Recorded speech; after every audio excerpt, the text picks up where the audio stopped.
Goldiscales and the 3 honey badgers.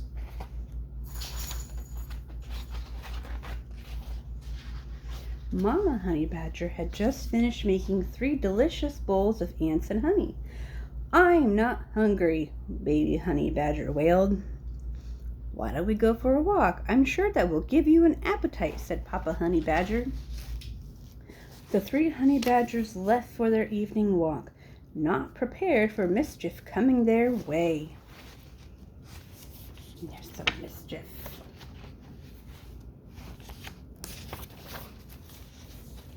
Goldiscales, a young pangolin, had snuck away from her mother's back to explore the savannah.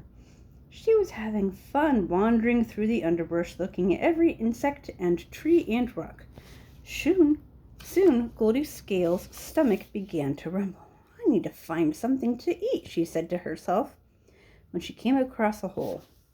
"Hello," she called. Then she leaned over to peek into the hole, and she lost her balance.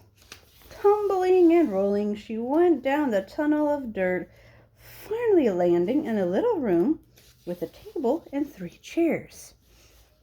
She crept close to investigate and found 3 bowls on the table, all full of honey and ants. What a treat! Goldiscales stuck out her long, sticky tongue and tried the first bowl. "Too sweet," she said, wrinkling her nose. She shuffled along and tried the next one. "Too salty," she said, pushing the bowl away. She moved to the very last one. "This one is just right." And Goldiscales liked it so much she ate the whole thing. With a belly full of tasty food, she wandered into another room in the tunnel, this one full of sticks. Goldiscales loved sticks. With her long, sharp fingernails, they were fun to pull apart, and sometimes they had treats inside. She tried the first stick. "This one is too big." And she grabbed the second stick and nibbled on the end. "This one is too small." She got to the last stick. "This one is just right. It even has some termites in it. Yum!" Goldiscales took the 3rd stick apart, making sure she got each and every bug.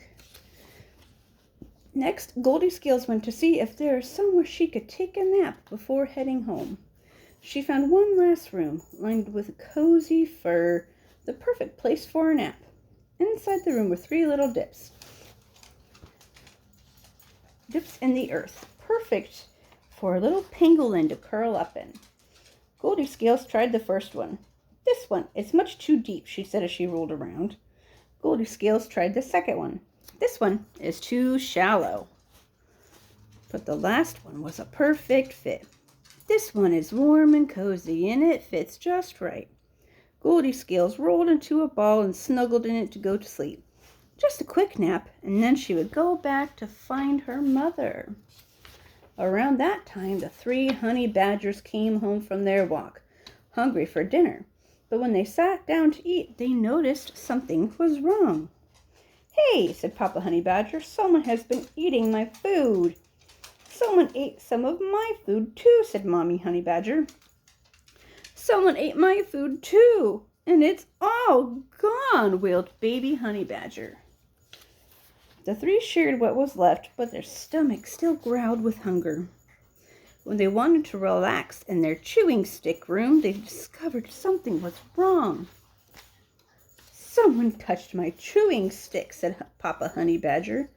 "Someone touched my chewing stick too," said Mama Honey Badger. "Someone touched my chewing stick too, and now it's broken." Baby Honey Badger began to sob. Mama Honey Badger held him until he calmed down. There. How about we go to bed? I'm sure you will feel better in the morning." The 3 honey badgers all agreed and went into their sleeping den. "Someone has been sleeping in my bed," said Papa Honey Badger. "Someone has been sleeping in my bed too," said Mama Honey Badger.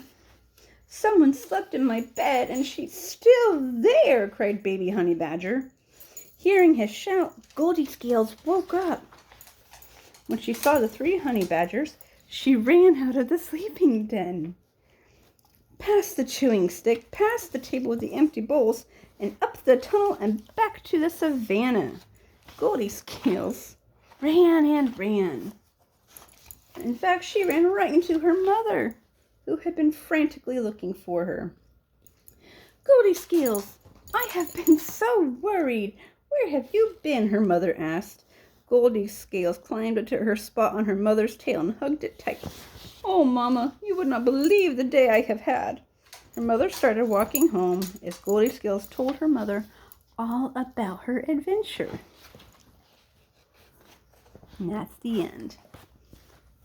This is the Endangered Fairy Tales.